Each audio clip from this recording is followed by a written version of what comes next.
ایک اور عجیب بات تھی اس لڑکی میں جو میجر راس عالم نے شدت سے محسوس کی تھی۔ انس نے میجر راس کی جانب دیکھا جو نیلم کو دیکھ رہا تھا۔ کیا کر رہی ہو تم یہاں؟ اس کی آواز میں ہمیشہ ہی ایک روب ہوتا تھا جو اب بھی قائم دائم تھا۔ نیلم نے ہڑبڑا کر اسے دیکھا اور پھر زمرد کا پتھر زور سے مٹھی میں بھیج لیا۔ جاؤ یہاں سے، وہ دھاڑا۔ نیلم جانے لگی تو اسے دوبارہ آواز دی۔ سنو، نیلم کے بڑھتے قدم تھم گئے تھے، وہ تو اس کے ایک اشارے پر برف بھی ہو سکتی تھی، سو پلٹ گئی۔ میجر راس نے اس کے پلٹنے پر اس کی سراہی دار سفید گردن پر اپنی انگلیوں کے نشان بہت واضح دیکھے تھے۔ اسے واپس رکھو۔ میجر راس نے اس کی بند مٹھی کی جانب اشارہ کیا۔ وہ اسے مٹھی اور زور سے بھیج لی۔ اگر آپ کو کوئی چیز پسند ہو تو اس کا مطلب یہ نہیں کہ اسے ہر غلط طریقے سے حاصل کرنے کی کوشش کرو، اور جو چیز آپ کی ہے ہی نہیں اس پر آپ کا حق جتانا بنتا بھی نہیں ہے۔ وہ سنجیدہ تھا۔ یہ اس کی پوسٹ تھی یا عہدے کا اصول کہ اس کے مزاج میں نرمی تھی ہی نہیں؟ نیلم اس کی بات پر شرمندہ ہوتی آگے آئی اور ایک نظر کاؤنٹر پر بکھرے الماس اور زمرد کے پتھر پر ڈالی، اور پھر میجر راس کی جانب دیکھتے اطمینان سے دوسرا پتھر بھی اچک لیا۔ یہ ہار بھی تو آپ کا نہیں ہے، پھر آپ نے کیوں اپنا حق سمجھ کر اس سے کھولا اور ہیرے نکالے؟ اس کی حاضر جوابی نے میجر راس کی غصے کی رگ پھر سے بھڑکا دی تھی۔ میں نے تم سے کہا انہیں واپس رکھو، اس کا لہجہ حکم دیتا ہوا تھا، ماتھے پر ان گنت بل پڑ چکے تھے۔ یہ لیں، جہیز میں لے جائیے گا۔ اس کے غصے پر وہ پتھر کاؤنٹر پر پٹک کر چلی گئی۔ بہت ہی بدتمیز لڑکی ہے، اس کے لب بڑبڑائے۔ انس مسکراہٹ ضبط کرنے کو ہیرے ہاتھ میں لیے ان پر سر جھکا گیا۔ بہرحال اسے کبھی میجر راس کو کسی سے اتنا جھنجھلاتے اور چڑھتے نہیں دیکھا تھا، اور اسے یہ بھی اعتراف کرنا پڑا کہ اسے کبھی کسی لڑکی کو میجر راس کو ایسے تڑک کر جواب دیتے بھی نہیں سنا تھا۔ فارم ہاؤس میں بڑے بڑے کارٹنز بکھرے پڑے تھے، بہت سارے آدمی کاموں میں جتے نظر آ رہے تھے۔ ہیروئن اور کوکین کے علاوہ دوسری نشہ آور اشیاء بھی موجود تھیں۔ ایگل کہاں ہو؟ ہرب کیوں کال کیوں نہیں اٹینڈ کر رہا؟ میں نے پیکنگ شروع کروا دی ہے، یہ سب کیفیٹیریا منتقل کرنا ہے اور وہاں سے ہی یونیورسٹیز میں بھیجنا ہے۔ یونیورسٹیز کے نام میں بعد میں بتا دوں گا، پہلے تم اسے ناظم آباد، گلبرگ، بن قاسم والے ہوٹلز میں بھیج دو، اور ہاں، پیمنٹ کے لیے ایم آرز پلازا آ جانا، ہوٹلز والا مال میں بھیج رہا ہوں، اور اس بار قیمت میں اضافہ کیا ہے۔ ڈیل تو ڈن ہے، پھر بھی کوئی چون چرا کرے تو ٹی نکال لینا، سمجھے؟ حبیب نے پہلی مرتبہ اسے سیل پر پورا پروگرام بتایا تھا۔ ورنہ وہ ایسا رسک بہت کم لیتے تھے، مگر چونکہ ہرب نے لاپرواہی برتی تھی تو اسے کام کو وقت پر انجام دینا تھا۔ ہم اپنا سارا کام مکمل کر کے اب کیفے ہی جا رہا ہے، بلکہ پہنچ گیا ہے، ہرب یہیں ہوگا۔ ہم پوچھ لیتا ہے اس سے کہ آپ کو خبر کیوں نہیں کیا۔ ایگل تیز تیز بول رہا تھا، شاید سیڑھیاں چڑھ رہا تھا۔ حبیب نے یہی محسوس کیا تھا۔ ہے وہ وہاں؟ حبیب نے لمبی خاموشی کے بعد دریافت کیا۔ دوسری جانب ایگل نے تالا کھول کر کیفے کے پچھلے کمرے میں قدم رکھا۔ تم بول کیوں نہیں رہے ایگل؟ حبیب نے جھنجھلاتے ہوئے پوچھا۔ سر وہ ہرب یہاں ہے تو مگر اس نے سامنے پڑی ہرب کی زخمی گلی سڑی لاش کو دیکھ کر کہا، جس کے اوپر چیونٹیوں اور کیڑوں نے جھرمٹ ڈال رکھا تھا۔ اس کا بس چلتا تو ہرب کی لاش کو اٹھا کر لے جاتے۔ یہ کوئی ہارر مووی کا سین نہیں، ایک حقیقت تھی جس کا سامنا کرنا کسی عام شخص کے بس کی بات نہیں تھی۔ اس وقت ہرب کی لاش کی جو حالت تھی اسے گھی نہیں کی جا سکتی تھی۔ مگر کیا؟ حبیب کو کسی انہونی کا احساس ہوا تھا۔ ہرب کی لاش پڑی ہے اس وقت ہماری آنکھوں کے سامنے۔ ایگل نے آہستہ سا کہتے حبیب کے پیروں سے زمین کھسکا دی۔ کیا کہہ رہے ہو تم؟ وہ تقریباً چلایا تھا۔ دو گالیاں بھی غصے میں اس کے منہ سے نکلی تھیں۔ سر، وہ مر چکا ہے، کیڑے اس کی لاش کے ساتھ چپکے پڑے ہیں۔ ایگل اب بھی بول رہا تھا جبکہ حبیب سن کھڑا تھا۔ فارم ہاؤس کے لان میں ہر طرف کام جاری تھا، مگر اس کے آس پاس سناٹے تھے۔ ان کی ٹرائی اینگل ٹیم کی ایک سائٹ ختم ہو چکی تھی، مگر در حقیقت یہ خبر بھارت کے لیے کسی بم بلاسٹ سے کم نہ تھی۔ تو کیا ان کی کامیابی ابھی مکمل ہونے سے پہلے ہی ڈوب گئی تھی؟ رات کی تاریکی بڑھتی جا رہی تھی۔ آسمان سیاہ چادر اوڑھے اندھیرا پھیلانے کی سرتوڑ کوشش کر رہا تھا، مگر شوال کا باریک چاند بھی اسے مات دینے کو سرگرداں تھا۔ تارے بھی اپنے مہتاب کے حلیف تھے۔ تبھی ہر ممکنہ کوشش کے باوجود ہلکی ہلکی روشنی آسمان کے سینے سے پھوٹتی زمین پر چمک رہی تھی۔ وہ مدہوشی کی نیند سو رہا تھا، جیسے ننھے بچے پیٹ بھر جانے پر میٹھی نیند کی آغوش میں جا سوتے ہیں۔ اس کے سرہانے پر وہ سفید گلابی رنگ کی ڈائری کھلی پڑی تھی۔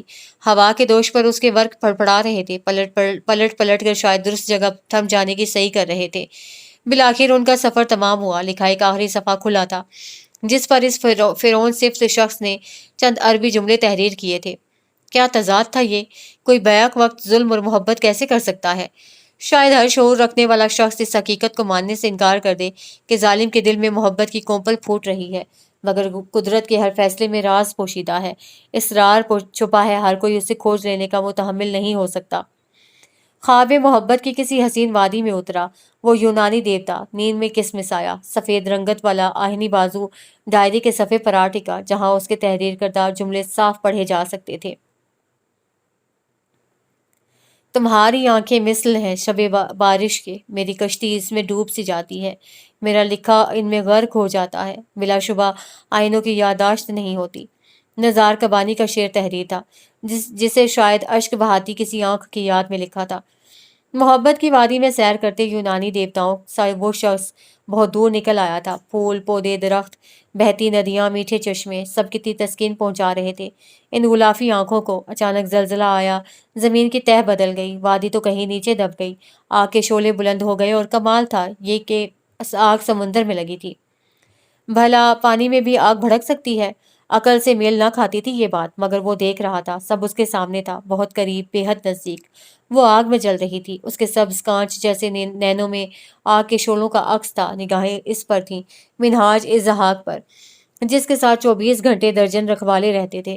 بھلا وہ جسے عرصے سے ایک خراش نہیں آئی تھی، وہ بھلا اس کے لیے کود سکتا تھا اس آتش میں؟ اگر ہاں تو یہ نیلم ابرار کا انگشتے بدنداں کی کیفیت سے گزر تھا۔ وہ دوڑ پڑا تھا اس کی جانب جو نظر آتش ہو رہی تھی۔ اس گول آتش کے دائرے میں داخل ہوتے ہی وہ کسی ماورائی مخلوق کے مثل غائب ہو چکی تھی، اور آتشی شعلے اس کی طرف بڑھنے لگے تھے۔ گھیرا تنگ ہونے لگا تھا، اسے پسینے آنے لگے تھے، سفید رنگ چہرہ آگ کے بھڑکنے پر سرخ ہونے لگا، ہر راستہ بند تھا، آگ ہی آگ، شعلے ہی شعلے۔ آہ آہ، اس کی آواز کافی بلند تھی، وہ ہڑبڑا کر اٹھا تھا۔ 5-6 گارڈز تیزی سے اندر داخل ہوئے، 2 سلائڈز ونڈو سے اور بقیہ دروازے سے۔ منہاج کا پورا چہرہ اے سی کی تیز کولنگ میں بھی پسینے سے تر تھا، اس کی بلیک ٹی شرٹ میں سے جھانکتی تنی ہوئی گردن بھی پسینے سے بھیگی پڑی تھی۔ کیا ہوا؟ حبیب برق رفتاری سے اندر داخل ہوا، گارڈز کو راستے سے ہٹاتے ہی منہاج کی طرف بڑھا جو ابھی تک بستر پر بیٹھا تھا، اور چہرے کا پسینہ بازوں سے صاف کرتا اپنے حواسوں میں نہیں لگ رہا تھا۔ Everything fine? Are you okay? Habib اس کے ڈبل بیڈ کے کنارے ٹکتے ہوئے پوچھ رہا تھا، ساتھ ہی ساتھ منہاج کے بازو پر رکھا تھا۔ میں مرنے والا ہوں، اس نے سر اٹھاتی عجیب سی بات کر دی۔ بہرحال یہ سوال حبیب کے لیے بہت ہی غیر متوقع تھا۔ وائی آر یو آسکنگ سلی کوشچنز؟ تم بے وقوفانہ سوال کیوں کر رہے ہو؟ حبیب نے ناگواری سے سوال کیا۔ میں اس کے جانے کے بعد سے پاگل سا ہو گیا ہوں، میرے حواس ساتھ چھوڑنے لگے ہیں، بس وہ یاد ہے، وہ آنکھیں نظر آتی ہیں، وہ فریادی آواز سنائی دیتی ہے، وہ لمس محسوس ہوتا ہے۔ حبیب وہ اٹکا، پھر بیڈ سے نیچے اتر گیا اور دونوں ہاتھوں میں اپنا سر تھام لیا۔ وہ شدید اضطراب کے عالم میں تھا، پھر دوبارہ سلسلہ کلام جوڑا۔ اس کے علاوہ میری یادداشت، بصیرت، سماعت، محسوسات سب فنا ہو گئے ہیں۔ ایسا لگتا ہے کوئی سحر پھونک دیا ہو، جیسے مسحور کر لیا گیا ہے مجھے۔ انگلیاں بالوں میں پھنسائے حالت دیوانگی میں بولا، you are not in your senses, تم اپنے حواسوں میں نہیں ہو۔ حبیب نے تعصب سے کہا، ہاں میں نہیں ہوں اپنے ہوش و حواس میں اپنے آپ میں نہیں ہوں، اور اگر میری جگہ کوئی اور ہوتا تو وہ بھی اس وقت اسی دیوانگی کا مظاہرہ کر رہا ہوتا۔ وہ بیڈ پر ٹکے حبیب کی جانب بڑھا، اس کو دونوں بازوؤں سے تھام کر بھڑکتے ہوئے کھڑا کیا۔ گارڈز حبیب کے آتے ہی جا چکے تھے۔ تم بتاؤ یہ شعلہ سا کیا ہے جو میرے خرمن دل کو جلائے دے رہا ہے، جس نے میرے نفس کو نچوڑ کر رکھ دیا ہے؟ یہ کیسا مادہ ہے جو تلخ آمیز لذت لیے میرے رگ و پے میں اترے چلے جا رہا ہے؟ مجھے بتاؤ، اس نے حبیب کو جھنجھوڑا۔ محبت، بتاؤ یہ کس کے پر ہیں؟ مجھے بتاؤ یہ کس کے پر ہیں جو شب کی خاموشی میں میرے بستر کے گرد پھڑ پھڑاتے ہیں اور میری آنکھ کھل جاتی ہے، اس کا انتظار کرنے لگتا ہوں جس سے میں ناآشنا ہوں۔ میں ہمہ گوش رہتا ہوں اس آواز پر جو سماعت سے ماورا ہے، نظریں جمائے اس وجود پر جو بصارت سے ماورا ہے، اور سوچنے لگتا ہوں اس کو جو میرے لیے ناقابل فہم ہے، اور محسوس کرتا ہوں اس کو جو میرے لیے ماورائے ادراک ہے۔ میں اس انجانی قوت کے سامنے کیوں سرنگوں ہو گیا ہوں جو مجھے مار رہی ہے، جلا رہی ہے، نظر آتش کر رہی ہے، خاک میں ملا رہی ہے۔ اس نے جھٹکے سے حبیب کو چھوڑا اور پھر رخ موڑ گیا، اپنے بہنے کے قریب آنسوؤں کو اندر دھکیلنے لگا، مگر وہ بغاوت کرنے کو تیار تھے، گوشوں کو عبور کرنے کے لیے سرکش تھے۔ اس نے دنگ کھڑے حبیب کو بازو سے تھاما اور دروازے سے باہر چھوڑ آیا، تیزی سے دروازہ مقفل کر دیا۔